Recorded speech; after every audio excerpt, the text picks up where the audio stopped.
Shalom Bapak Ibu Saudara sekalian yang terkasih di dalam nama Tuhan Yesus. Dimanapun saudara berada saat ini, senang sekali saya bisa menjumpai saudara di dalam tayangan video singkat ini. Sebelum kita membaca Alkitab dan kita merenungkan firman Tuhan, mari sebelumnya kita akan berdoa. Mari kita berdoa. Bapa di surga, sebentar kami akan membaca akan Alkitab, membaca kebenaran firman-Mu. Kiranya Tuhan tolongkan, terangi hati dan pikiran kami dengan Roh Kudus, supaya kami dapat mengerti, memahami firman. Di dalam nama Tuhan Yesus kami berdoa. Amin. Saudaraku, hari ini kita akan membaca satu bagian firman Tuhan di dalam kitab Injil Markus pasal yang kedua. Injil Markus pasal yang kedua, ayat pertama sampai dengan ayat yang ke-12. Saudara bisa perhatikan Alkitab saudara. Saya akan membaca kisah ini dengan pelan-pelan supaya kita bisa langsung menangkap apa yang menjadi pesan Tuhan di dalam kisah ini. Injil Markus pasal yang kedua ayat 1 sampai dengan ayat yang ke-12. Demikian bunyi firman Tuhan. Kemudian sesudah lewat beberapa hari, waktu Yesus datang lagi ke Kapernaum, tersiarlah kabar bahwa ia ada di rumah. Maka datanglah orang-orang berkerumun sehingga tidak ada lagi tempat, bahkan di muka pintu pun tidak. Sementara ia memberitakan firman kepada mereka, ada orang-orang datang membawa kepadanya seorang lumpuh digotong oleh 4 orang. Tetapi mereka tidak dapat membawanya kepadanya karena orang banyak itu. Lalu mereka membuka atap yang di atasnya. Sesudah terbuka, mereka menurunkan tilam tempat orang lumpuh itu terbaring. Ayat 5, ketika Yesus melihat iman mereka, berkatalah ia kepada orang lumpuh itu, "Hai anakku, dosamu sudah diampuni." Ayat yang ke-6, tetapi di situ ada juga duduk beberapa ahli Taurat. Mereka berpikir dalam hatinya, mengapa orang ini berkata begitu? Ia menghujat Allah. Siapa yang dapat mengampuni dosa selain daripada Allah sendiri? Tetapi Yesus segera mengetahui dalam hatinya bahwa mereka berpikir demikian. Lalu ia berkata kepada mereka, "Mengapa kamu berpikir begitu dalam hatimu? Manakah lebih mudah mengatakan kepada orang lumpuh ini, dosamu sudah diampuni, atau mengatakan, bangunlah, angkatlah tilammu dan berjalan? Tetapi supaya kamu tahu bahwa di dunia ini anak manusia berkuasa mengampuni dosa." Berkatalah ia kepada orang lumpuh itu, "Kepadamu kukatakan, bangunlah, angkatlah tempat tidurmu dan pulanglah ke rumahmu." Dan orang itu pun bangun, segera mengangkat tempat tidurnya dan pergi keluar di hadapan orang-orang itu. Sehingga mereka semua takjub, lalu memuliakan Allah, katanya, "Yang begini belum pernah kita lihat." Tema kita hari ini seperti yang tercatat di dalam Alkitab kita dan ditulis oleh Lembaga Alkitab Indonesia, yaitu orang lumpuh disembuhkan. Itu tema kita hari ini, orang lumpuh disembuhkan. Ada beberapa hal penting yang perlu kita perhatikan di dalam bagian ini. Yang pertama, saudara, kita akan melihat dari beberapa sisi. Yang pertama dari sisi Yesus. Saudara, kita melihat dari sisi Yesus. Fokus dan perhatian Yesus adalah pada pemberitaan firman. Fokus dan perhatian Yesus adalah pada jiwa-jiwa yang ada di sekitarnya. Dan kita melihat setiap kali Yesus ada dan ada orang yang berkumpul berkerumun di sekitarnya, maka Yesus menggunakan kesempatan itu untuk memberitakan firman. Jadi sekali lagi saudara, dari sisi Yesus, fokus pelayanan perhatian Yesus adalah pada firman dan jiwa-jiwa.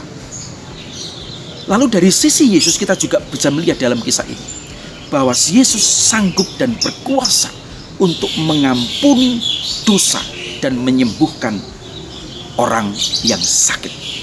Buktinya di dalam ayat yang terakhir, Yesus bukan saja mengampuni dosa orang lumpuh itu, tetapi Yesus juga menyembuhkan orang lumpuh itu Sehingga orang lumpuh itu yang datang kepada Yesus digotong orang, kemudian pulang, dia justru mengangkat tilam tempat tidurnya dan pulang ke rumahnya.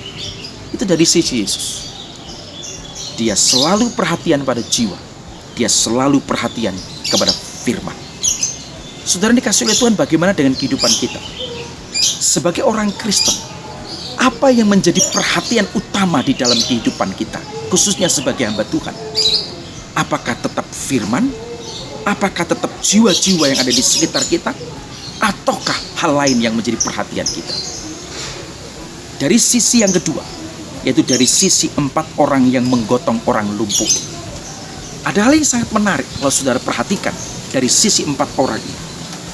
Karena Yesus memberikan perhatian khusus kepada 4 orang ini, saudara. Apa yang menjadi perhatian khusus dari Yesus ini? Adalah kesediaan mereka untuk menggotong orang lumpuh itu. Tidak mudah, saudara.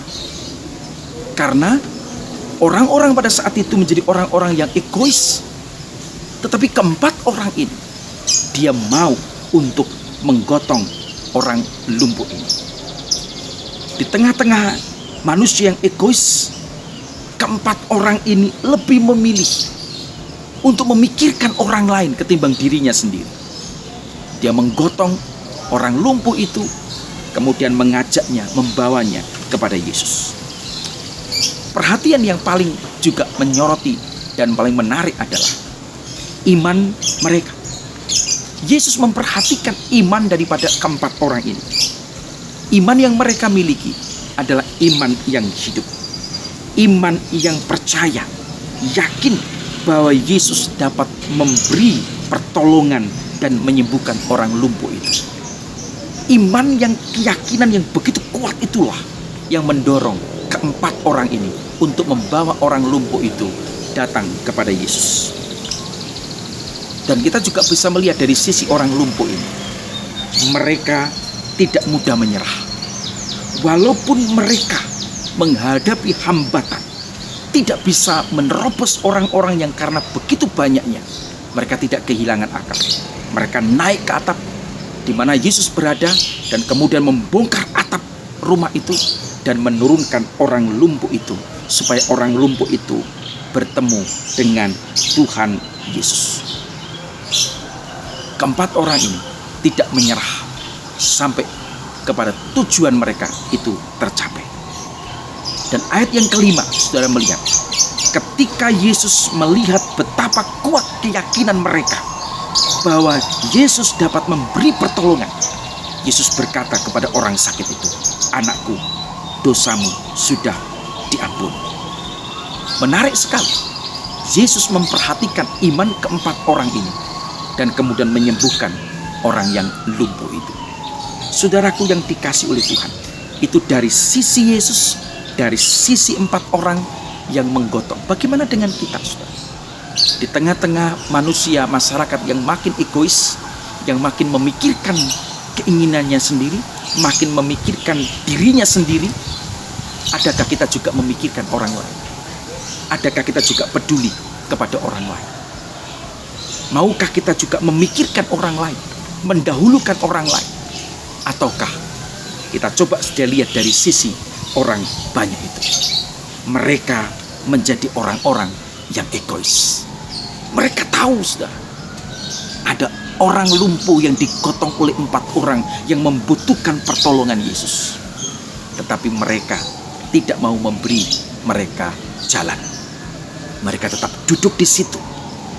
Mereka tetap tenang di situ, seolah-olah tidak melihat, tidak tahu 4 orang yang menggotong orang lumpuh. Saudara, menjadi egois mereka. Mereka mendengar firman tetapi tidak peduli kepada orang yang membutuhkan. Mereka mendengar firman, mereka duduk diam di situ, tetapi mereka tidak mau melihat sekitarnya ada orang yang membutuhkan pertolongan Tuhan Yesus. Mereka tidak peduli kepada orang lain. Mereka tidak peduli kepada kesukaran orang lain. Mereka tidak peduli pada penderitaan orang lain.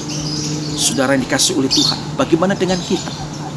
Apakah kita menjadi pribadi yang egois?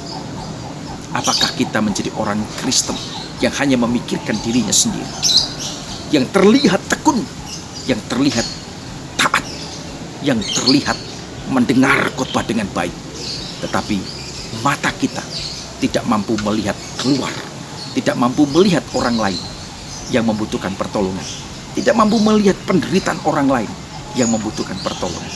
Saudara, jangan menjadi orang Kristen yang egois. Mari kita meneladani apa yang Yesus ajarkan. Dia tetap fokus kepada firman. Dia tetap fokus kepada jiwa-jiwa yang ada di sekitarnya. Dan kita juga bisa meneladani apa yang dilakukan oleh 4 orang yang menggotong orang lumpuh ini. Mereka tidak egois. Mereka mau memikirkan orang lain. Mereka menyingkirkan keegoisan mereka. Dan mereka mau perhatikan orang lain, mau membantu orang lain sampai tuntas. Sehingga orang lumpuh itu bertemu dengan Yesus. Dan orang lumpuh itu diselamatkan oleh Yesus. Saudara, jadilah orang Kristen seperti keempat orang ini. Dia mau perhatian dan peduli kepada orang lain. Kita berdoa. Tuhan Yesus, terima kasih untuk pagi ini, untuk firman-Mu yang boleh kami baca dan renungkan bersama.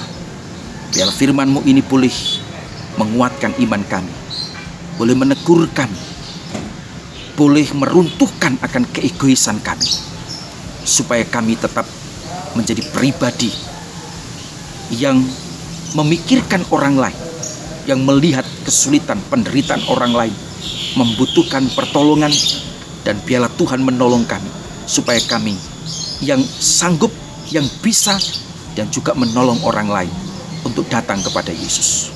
Terima kasih Bapa. Berkati firman-Mu, berkati setiap pribadi yang mendengar, yang melihat tayangan video singkat ini, supaya mereka juga menjadi pribadi-pribadi yang peduli kepada jiwa-jiwa, peduli kepada firman, peduli kepada orang lain yang membutuhkan pertolongan, sehingga kami menjadi pribadi yang menjadi berkat bagi orang lain. Terpujilah nama-Mu Tuhan. Di dalam nama Tuhan Yesus kami bersyukur, kami berdoa. Amin. Tuhan Yesus memberkati. Haleluya. Amin.